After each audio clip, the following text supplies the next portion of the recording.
And a boat. Oh, that's a boat. Oh, right. And the boat. Oh, that is a boat. So that's right. So it's 4 things. Yeah, all in 1 yard. Is that? Well, this is. Yeah, it's not Reggie's. I know which property this is. So and then so like Oh, and there's a tire. I don't know if anybody can see, but there's a tire between the 2 garage doors. Boo. Do you realize that there may be nothing in the governing documents that addresses any of these? And actually, this community, there isn't. So the manager had to work with the owner to just convince him that this really wasn't in the interest of his property values or anybody else, but there was that kind of negotiation that went on because it wasn't in the governing documents. Most associations, most of you will have, if those are subdivisions, will have something in there that will prohibit that.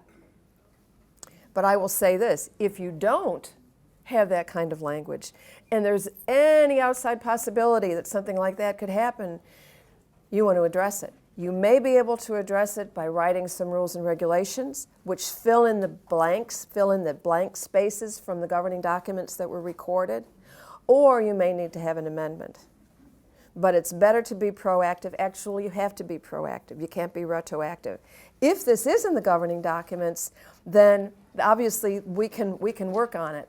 But if we can't, the board couldn't say pass a rule and make it retroactive and have this person, make this person remove those things. So you think about that. Grass standards always come to mind.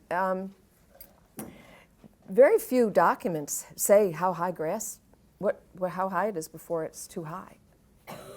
But if your documents, your recorded documents say something about maintenance of the yard, you may be able to elaborate on that and say, well, anything over 3 inches or whatever you want to do. There are associations that are very particular about making sure that owners keep all of the weeds out of their flower beds in the front of the house, that they maintain their mailboxes. A lot of these things, but in many cases there isn't the document, there isn't the standard in the recorded documents to back that up.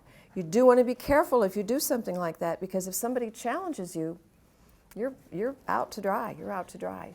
So think about that. Again, if you have a standard already, memorialize it. Write it down.